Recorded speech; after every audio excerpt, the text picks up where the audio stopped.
Inside the room, our protagonist is sweating buckets with his VR headset on. In the game, he's being congratulated for finally beating it. Back in reality, he's grinning ear to ear. He'd actually done it. This game was considered a scam, pure deception. When Professy Online launched, everyone was hyped because it was the first fully realistic virtual reality game. Incredible immersion, 16K resolution visuals that were perfect, as good as reality, plus you could hear everything like with any headset, but you could also smell things, which is already wild, and even feel things. That's what I want to see soon. An open world that's insanely realistic. The developers made a weird promise. Whoever beat the game would win unimaginable riches, enough to live in luxury for over 10,000 years. Obviously nobody believed that kind of claim, but the game was realistic enough that everyone wanted to give it a shot. That all changed one day though. But hold up, let's backtrack a bit. A few days earlier at work, everyone's clocking out.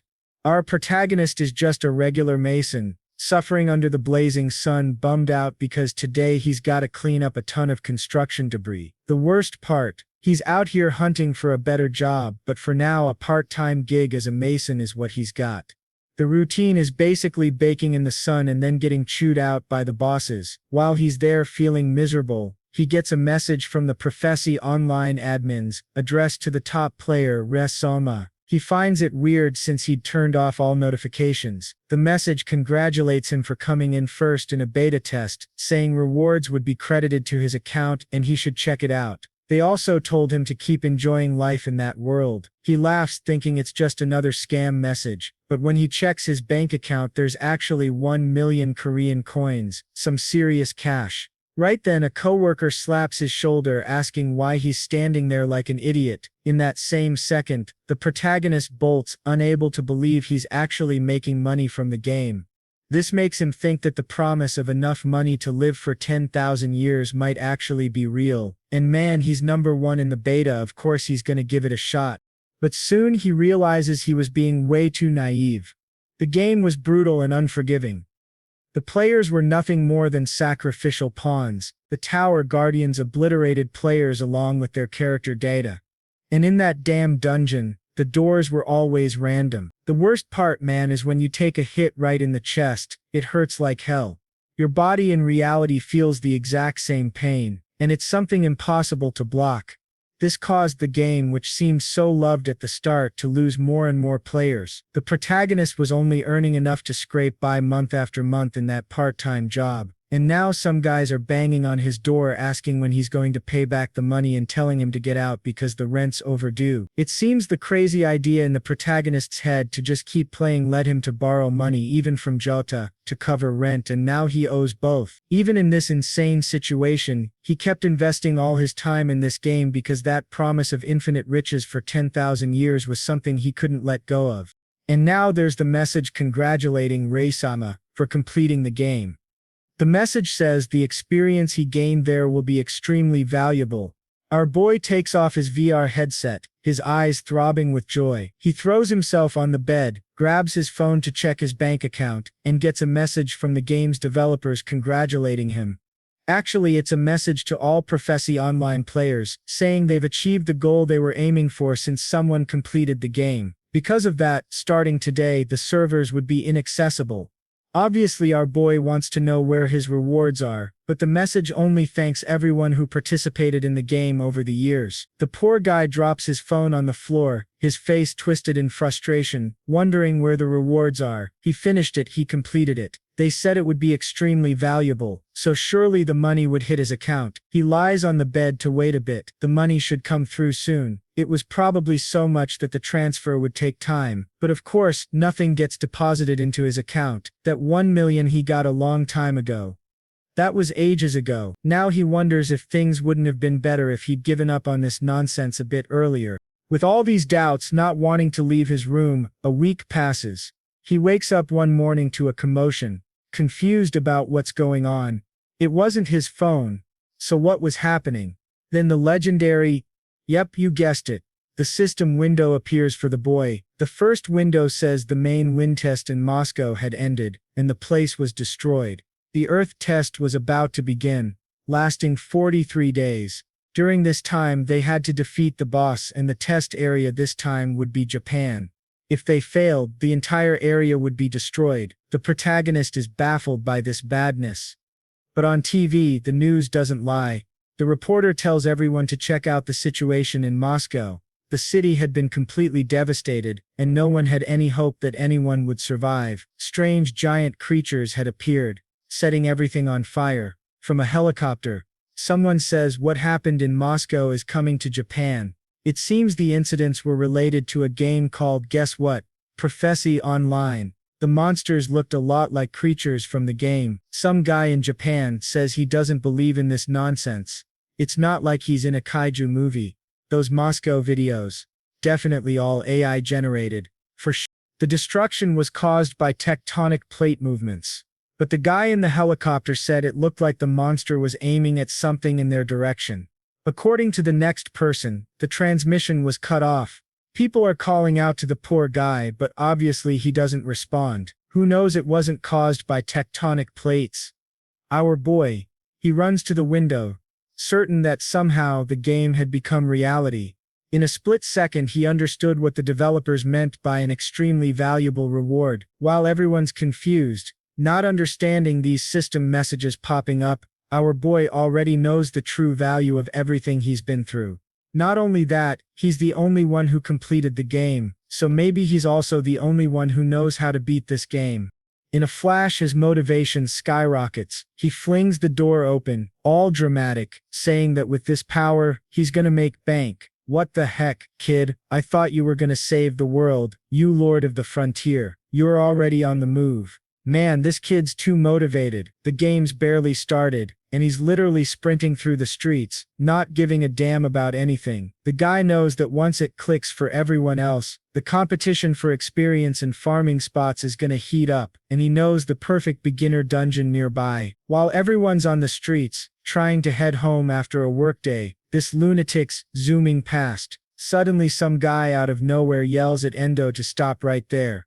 Our boy jumps, startled, and sees it's Takuo, one of the idiots he borrowed a ton of money from and never paid back. The guy says he was just heading to Endo's place, but looks like he finally left the house. Damn, Takuo lights a cigarette, ready to throw punches. Flashback to a year ago when the game was still a hit.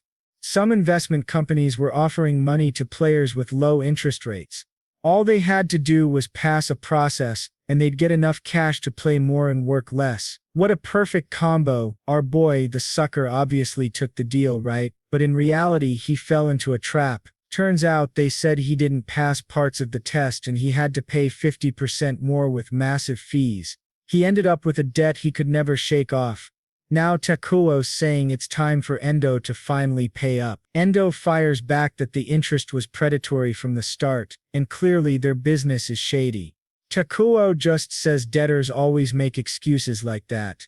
But it's all good, he's there for a different reason. He remembers Endo playing that damn game every day, and he heard that very game he was addicted to has something to do with the world's current situation. He grabs Endo by the neck, demanding all the info he's got. Our boy though just tells him to take his dirty hands off his collar. The jerk's losing patience, asking if Endo has any idea who he's dealing with, but then Endo says fine, he'll help him out with some info. He activates his novice punch skill. Man, that fist deals 50% more damage. He unleashes a JoJo-style combo and the poor guy gets wrecked, collapsing to the ground. Our boy warns him the game's changed and in this new world he's the one on top. On top of what? Tell us. What are the odds you'd understand this mess I'm talking about? Our boy notices Takuo didn't tank the attacks. He's already passed out. The king of farming's back on the run. This kid's unstoppable. I'm impressed, I'll admit. But then from a car, a girl and a hooded guy see the skill. They're sure it's something from the game. The guy's already whispering that he didn't expect someone that experienced so soon. One thing's clear, the laws that define society today will collapse. The whole world and how it works will be rewritten. This guy's all smug with his little choker necklace, thinking he's hot stuff, though, I mean a choker's gotta be on the neck makes sense. What doesn't make sense is our desperate boy already at the goat's sanctuary. No doubt about it, this is exactly the same dungeon from the game. He notices an interesting car next to him and wonders how someone else is already there. Well, because they've got a car while you were running, that's how it works, man. He climbs the dungeon's stairs, and amidst it all, he starts smelling blood. Man, I'm freaked out. This world's too competitive. Our desperate boy's already late. Someone's beaten him to it. Oh no, it's not just one person. There's a whole group of adventurers. It's the Joker guy. He says if the kid made it here, he's definitely one of the players. The protagonist asks if they really cleared everything already. The guy confirms, saying those flaming lizards were high-level creatures. That info confuses Endo. He knows those monsters are actually the weakest in the game. Then the Joker guy takes off his little hood, and he says that since Endo's alone, they could be friends, but obviously our boy would have to become his subordinate and hand over half the money he earns. In return, he'd protect our kid. The rest of the group is just standing there watching, and of course Endo refuses, apologizing but saying he's in a solo leveling vibe, you know. Besides, he's certain this crew doesn't stand a chance against the boss of this place. Naturally, no one takes this news with a smile. The group huddles in a corner to talk, and their plan is to kill the kid. The leader says any player not on his team will just get in the way, but judging by the looks on the rest of the team's faces, they think this is a bit extreme. Still, the choker guy says that's his decision, and anyone who disagrees with him will also meet an accidental death. The boss of this place is known as the Blazing Goat, a creature not too hard to kill, but the problem is, it takes days to respawn. Obviously, he doesn't want to risk this random kid who just showed up stealing the last hit and taking everything, so the plan is to keep him from entering the room until the boss is dead. The gate's about to open in 5 minutes, and everyone's ready. Our boy's just chilling with his hands in his pockets, super calm until the group starts closing in. He asks if they really have the guts to try and stop him like this. They say yeah, and he'd better not move a muscle. Man, our protagonist brimming with confidence, thinking he could beat them all up right now if he wanted, but he'll let them relax for now. He's sure it won't be hard to take down the boss after they've been defeated. 2 seconds left and the gate opens. The group rushes in, while Endo's on the other side, leaning against a wall, hands in his pockets, sipping tea through a straw of all things. What kind of nonsense is that? Gotta be Japanese, right? The group goes in, commenting that the kid didn't even try to come along. The choker guy says it's convenient. They won't even have to stage a random accident. The girl says it's dangerous for him to get close, but the leader's sure that kid would be too scared to try anything against him. Suddenly they're face to face with a massive room, and the choker guy tells the tank to do his job right. The tank gives a thumbs up, saying not to worry, he's got an epic shield so it'll be easy to protect himself. I don't know where he got this epic shield from if this is the first dungeon. Maybe from those lizards outside, but then it wouldn't be an epic shield, just a regular one, right? Then everyone's expressions change. A gust of wind hits them, and flames erupt. The idiot leader's trying to figure out why this is happening. What appeared wasn't the blazing goat, it was the hellfire goat. Man, the creature gives them a death stare, lets out a roar, and everyone's thrown back. Some hit the wall and die instantly, spitting blood. The leader realizes they don't stand a chance. He's already thinking about retreating and abandoning everyone, but a girl tries to grab his arm, and then the obvious happens. You're in the boss room. You can't leave. The door won't open. The choker guy's yelling at the tanks to draw the boss's attention. They're hesitating, but it's their only shot at survival. So there's the tank, activating his defense skill while the creature's readying a hammer the size of a building. The poor guy's certain he can't tank this, and just like 1 + 1 = 2, he's crushed by 3 tons to the head. Everyone's horrified when the hammer lifts. The guy's been turned into a pancake. Weirdly, the boss grabs his shield and snaps it in its mouth. This freaks everyone out, even more. Sure, it's an epic shield, but it's not like it was gonna help much against a boss that just obliterated the guy. The boss is trying to figure out why the hellfire goat showed up when it was supposed to be the blazing goat, a mildly annoying creature that, with the right strategy, you can beat. The truth? Endo knows what happened. In the game's final updates, this monster was swapped in early on because the original was too easy, and players were exploiting it. They replaced it with something tougher. Now the choker guy realizes the world's shifted to the game's latest version, not the old ones. What he wants to know is why that guy stayed outside and if he's got some kind of plan. He's banging on the door, begging the guy outside for help, saying he'll get a big chunk of the rewards, but of course he hears nothing. The leader keeps yelling until something approaches from behind. The boss swings its hammer again, sending everyone flying. They're sure at this rate they'll all be wiped out. Suddenly Endo opens the door and says whoever's leading doesn't seem very prepared. The choker guy's certain his entire group was used as a distraction for this damn kid, and then the rest of the group wants to bolt, saying it's better to let this kid fend for himself. But man, when the girl tries to leave, our boy trips her and she face plants on the ground. This guy's got no mercy for anyone, red-pilled to the max. With that, neither she nor anyone else manages to escape the room. The boss comes charging, begging them to keep the door open so he can get out. But as soon as our boy steps in, only the boss's little hand gets caught in the door. The boss then approaches, saying this guy screams too much, raising his hammer and declaring this is the end of his life.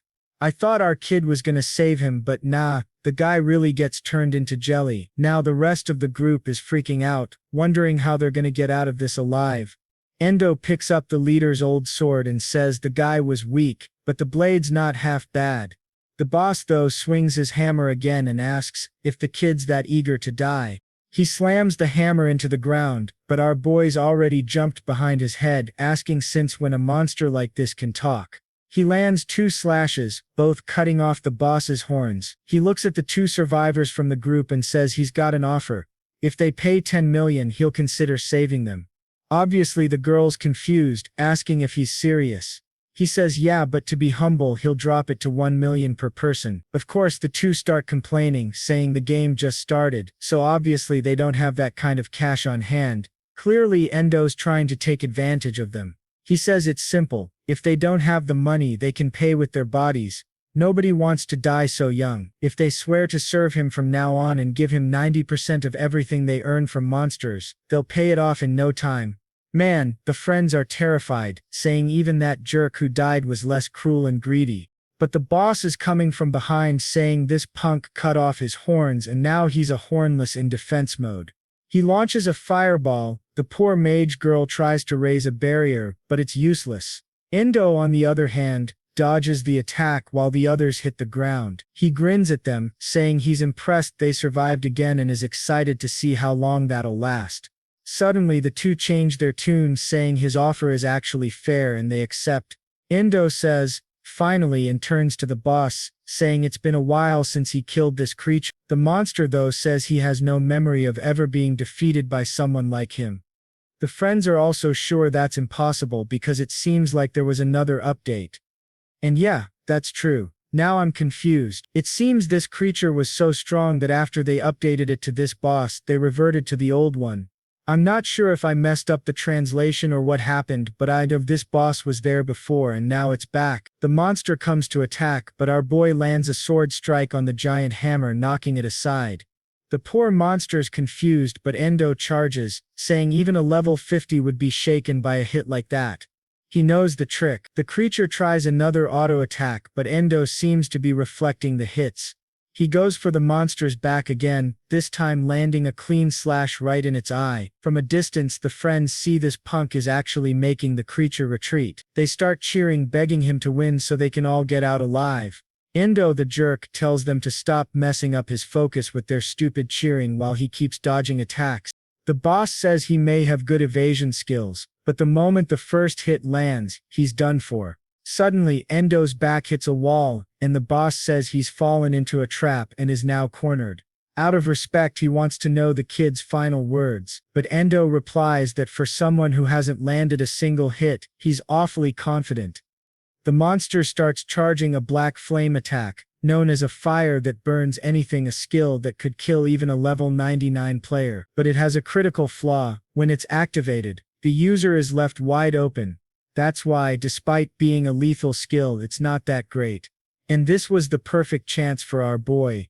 He starts bouncing from the wall to the hammer, wall to hammer, and gets behind the monster. Man, in a slick move, he steps on the ceiling and launches himself to the ground, landing a clean whip-like strike right in the middle of the monster's head. Obviously, this was the strategy he'd crafted to beat this creature, even at a low level, because when he landed that headshot, the black flame got trapped in the monster's mouth, and it starts disintegrating from the inside. Endo steps back saying, "See you in the next life," and the monster burns from the inside out. A moment later, there's the boss, charred to a crisp. The system announces that the unique creature has been defeated. The two survivors are thrilled, emotional that they've actually been saved, and the incredible thing is that the kid took down the boss without a single scratch. A message pops up saying he's the first player in the world to kill a unique creature, earning the title of First Slayer. Endo finds it weird. He didn't see this happen in the game, but when he checks it out, it's obviously legit. This title boosts his damage against bosses by 50%, and since he's the first to equip a title, he gets another one that lets him pick a sub-occupation, which seems like a secondary class or something. The system asks if he wants to accept the sub-occupation now, and he instantly says yes, but once he chooses a class, it can't be changed. He doesn't hesitate for a second, going straight for soulsmith, some kind of soul blacksmith I guess. Looks like that's the deal. The guy's eyes are sparkling, saying this class is perfect for making money. Now it's time to check out the dropped items.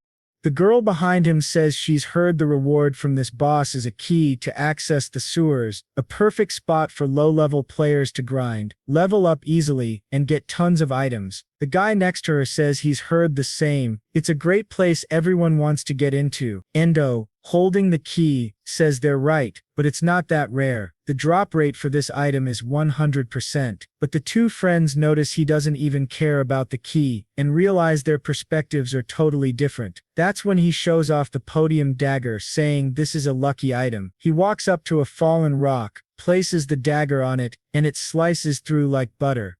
Man, it's like that hot knife challenge from YouTubers back in the day, remember that? What an old trend, my god. Endo checks the system and says it's still not enough. He just hopes the next materials will be easy to get. Sub-occupations, as the name suggests, are secondary roles. Some are useless, while others have extraordinary abilities, and of course the soulsmith he picked is one of the OP ones, right? Because everything in this world has a soul fragment, plants, minerals, humans, monsters, all of it. By collecting these materials you can strengthen anything. In all the time he played, this was the only occupation that could potentially beat the game. He activates the Soul Eye skill on his weapon, and the system says the item can be awakened with the Soulsmith ability, but he'd need a magical soul fragment. Our boy's eyeing the girl thinking she might be a mage, and the system confirms he can extract an F-rank soul fragment from her. But there's a catch. She'd need to enter a contract with him to avoid any side effects during the extraction. That's the condition. He stabs the ground with the dagger and asks if they want this little key to level up. Of course, the poor souls are all excited. Endo says they'd have to sign the contract, and he'd take any items they drop, but since he's feeling generous, he'll give them a discount on the fees so they can level up a ton. The suckers are thrilled, thanking him, calling him an angel on earth, but Endo just says no need to thank him. Obviously, since he made a contract with her, he gets the fragment. A little jar with a cap appears, and the Soulsmith ability activates. The dagger starts awakening, glowing in the sky, suddenly surrounded by purple energy. This boosts its damage and gives it the Soul Slash ability. I thought Soul Slash was like for hitting ghost monsters or something, but no. He swings his arm up, makes a small slash forward, and out of nowhere a forest appears. The whole place lights up like he opened a portal. The guy on the ground is wondering how a human could have this much power. That's it for today, guys. I hope you guys can support this video. I am ready to continue this series, but you have to support this video. What if you don't support this video, I will not to continue this series. So make sure to like and comment. You have to finish today. Target 10 like and 10 comments. They are the minimum maximum. It's your interest. Tomorrow morning I will upload this series next part. Till then, bye bye.